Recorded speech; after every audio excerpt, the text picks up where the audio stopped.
everything I had gone through, I realized that the human mind, if you can put it in a very quiet, calm place and get it to calm down and not be so spastic, that you could possibly make this work out for you. How bad are you really? So I calmed myself down and I had to make this enormous thing small. I had 30 more miles to run and my body was in the worst shape in my entire life, the worst pain I ever felt in my life. So I broke this 30 miles thing down. I broke it down to small chunks. I calmed my mind down. I had to get water, had to get potassium, had to get sodium. I had to stop being so dizzy because I had to be able to stand up. So my dizziness went away after about an hour. I was able to stand up now. And I was going around this track at like 30-some minute mile. And I'll never get my crew person saying, hey, I got to mile 81. They said, you're not going to make the time. I had 24 hours and I was going so slow, taking so much time.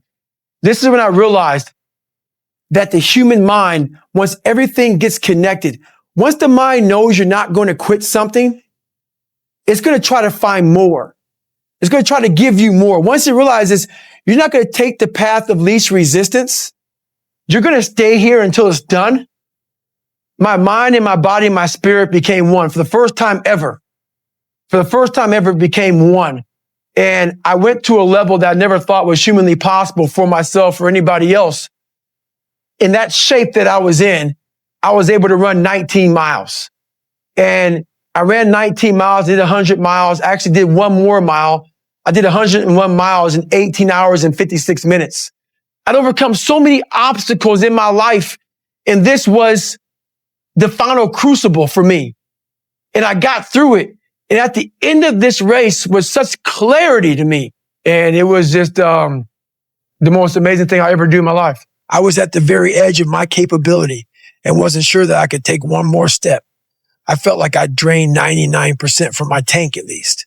My gas light was on, my engine shuddering, yet I knew I had to find more if I was going to finish this race and get myself into bad water.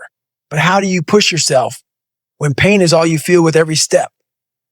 When agony is a feedback loop that permeates each cell in your body, begging you to stop. That's tricky because the threshold for suffering is different for everybody. What's universal is the impulse to succumb, to feel like you've given everything you can and that you are justified in leaving a job undone. By now, I'm sure you can tell that it doesn't take much for me to become obsessed. Some criticize my level of passion, but I'm not down with the prevailing mentalities that tend to dominate American society these days. The ones that tell us to go with the flow or invite us to learn how to get more with less effort. Fuck that shortcut bullshit. The reason I embrace my own obsessions and demand and desire more of myself is because I've learned that it's only when I push beyond pain and suffering, past my perceived limitations, that I'm capable of accomplishing more physically and mentally. In endurance races, but also in life as a whole. And I believe the same is true for you. The human body is like a stock car. We may look different on the outside, but under the hood, we all have huge reservoirs of potential and a governor impeding us from reaching our maximum velocity. In a car, the governor limits the flow of fuel and air so it doesn't burn too hot, which places a ceiling on performance. It's a hardware issue. The governor can easily be removed, and if you disable yours, watch your car rocket beyond 130 miles per hour. It's a subtler process in the human animal. Our governor is buried deep in our minds, intertwined with our very identity. It knows what and who we love and hate. It's read our whole life story and forms the way we see ourselves and how we'd like to be seen. It's the software that delivers personalized feedback in the form of pain and exhaustion, but also fear and insecurity. And it uses all of that to encourage us to stop before we risk it all. But here's the thing. It doesn't have absolute control. Unlike the governor in an engine, ours can't stop us unless we buy into its bullshit and agree to quit. Sadly, most of us give up when we've only given around 40% of our maximum effort. Even when we feel like we've reached our absolute limit, we still have 60% more to give. That's the governor in action. Once you know that to be true, it's simply a matter of stretching your pain tolerance, letting go of your identity and all your self-limiting stories so you can get to 60%, then 80% and beyond without giving up. I call this the 40% rule. And the reason it's so powerful is that if you follow it, you will unlock your mind to new levels of performance and excellence in sports and in life. And your rewards will run far deeper than mere material success. The 40% rule can be applied to everything we do because in life, almost nothing will turn out exactly as we hope. There are always challenges.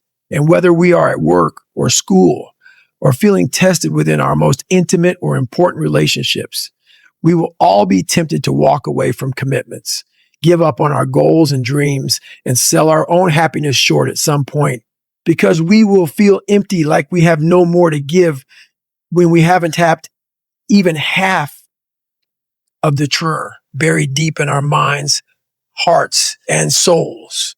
I know how it feels to be approaching an energetic dead end. I've been there too many times to count.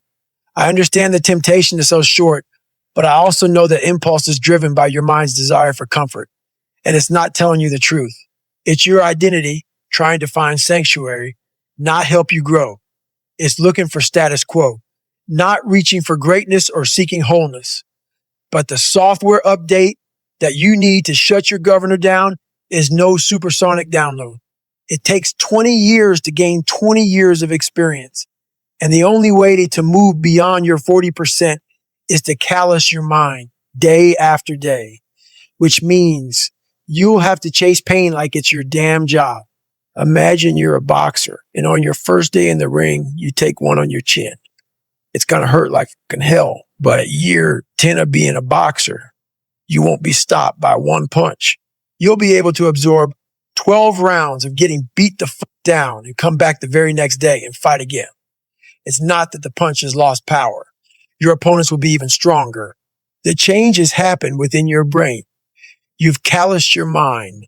Over a period of time, your tolerance for mental and physical suffering will have expanded because your software will have learned that you can take a hell of a lot more than one punch.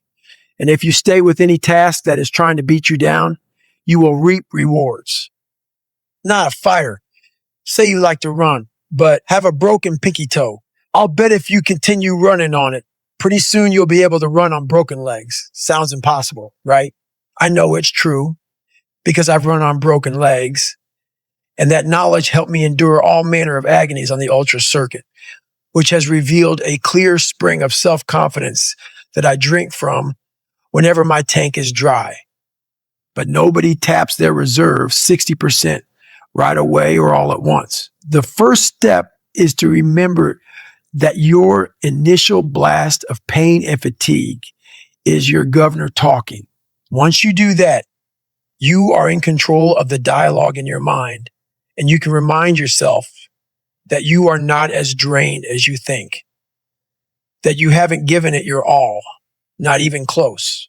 Buying into that will keep you in the fight, and that's worth an extra 5%. Of course, that's easier listened than done. It wasn't easy to begin the fourth lap of the Hurt 100 because I knew how much it would hurt. And when you are feeling dead and buried, dehydrated, wrung out, and torn the fuck up at 40%, finding that extra 60% feels impossible. I didn't want my suffering to continue. Nobody does. That's why the line fatigue makes cowards of us all. It's true as shit. Mind you, I didn't know anything about the 40% rule that day. The Hurt 100 is when I first started to contemplate it, but I had hit the wall many times before, and I had learned to stay present and open-minded enough to recalibrate my goals, even at my lowest. I knew that staying in the fight is always the hardest and most rewarding first step. Of course, it's easy to be open-minded when you leave yoga class and are taking a stroll by the beach. But when you're suffering, keeping an open mind is hard work. The same is true if you are facing a daunting challenge on the job or at school. Maybe you are tackling a 100-question test and know that you bricked the first 50. At that point, it's extremely difficult to maintain the necessary discipline to force yourself to keep taking the test seriously. It's also imperative that you find it, because in every failure, there is something to be gained, even if it's only practice for the next test you'll have to take, because that next test is coming. That's a guarantee. The 1 second decision is, I had to live through that 1 second decision several times during this race. So this race took me 100 and some hours. Okay. And this is what people don't get. For you to finish that race, even though I DNF'd, I still finished in the time. So there's a lot of pride in that. So what I do in that 1 second, because we all think about quitting, it's hard. But what you have to do in that 1 second is hard to process information during pain, because that pain takes over and you can't think rationally. You're thinking about fight or flight, save yourself. That's not a rational thought. It's not a thought that's going to get you through hard times. Most people fail that 1 second. So what happens, what I do in that 1 second, and there's a bigger process to all this, but in that 1 second, I physically stayed in that water. Because if I get out of the water, I quit. So I physically stay in the water, but mentally, I'm on the beach with the instructors. And the instructors, it's cold outside, so they got these parkas on. They got their cup of Joe, and they're warm because they've already been through it. So now it's your turn to go through it. So mentally, I get back with them. I'm still in the water physically, but mentally, I'm back with them. I'm chilling. I got my parka on, and now I'm thinking logically because I'm warm now. Mentally, I'm warm. I've taken that 1 second. Let's not quit yet, Goggins. Let's think about your options. Where are you going to end up if you quit this? Where are you going to go? What are you going to say to yourself? Because you know you're going to get warm. The second you get out of this water, you could take a shower and you could be warm. And in 5 days, you could be out. So I start thinking logically. I calm my brain down because your brain just wants to get out. Ring the bell, put your helmet down, get warm. And then you're really, and these are the things you have to think about in the 1 second decision. So that's what that's all about. It's about gaining control of your mind, putting things back in the proper perspective, and then saying, I really do want to be here. And I'm going to have a bunch of these 1 seconds through this 130-hour journey. And I have to learn to control these, because if I fail one of these 1 seconds, I will not be a SEAL. I will not be a doctor. I will not be a lawyer. I will not be whatever the fuck it is. So that's how important that 1 second decision is. It's all about your mind takes control of you. You have to say, you, I run this. And that's what that's all about. We must create a system that constantly reminds us who the fuck we are when we are at our best, because life is not going to pick us up when we fall. There will be forks in the road, knives in your fucking back, mountains to climb. And we are only capable of living up to the image we create for ourselves. Prepare yourself. We know life can be hard, and yet we feel sorry for ourselves when it isn't fair. From this point forward, accept the following as Goggins' laws of nature. You will be made fun of. You will feel insecure. You may not be the best all the time. You may be the only Black, white, Asian, Latino, female, male, gay, lesbian. There will be times when you feel alone. Get over it. Our minds are fucking strong. They are our most powerful weapon, but we have stopped using them. We have access to so many more resources today than ever before, and yet we are so much less capable than those who came before us. If you want to be one of the few to defy those trends in our ever-softening society, you will have to be willing to go to war with yourself and create a whole new identity, which requires an open mind. It's funny, being open-minded is often tagged as new age or soft. That being open-minded enough to find a way is old school. It's what knuckle draggers do. And that's exactly what I did. Failure is just a word. For me, failure was me having more information on how to succeed. That's all failure became to me. So I failed so much. Pull-up records, running events, had to quit this, buds, Just all this crap I had to go back through. All that was, oh, I failed because of these reasons here. Go back to the drawing board, figure out the right equation, put it together, go back, fail again. Oh, but I got more information. So everything I was afraid of, I made sure to meet it right in the face and overcome it.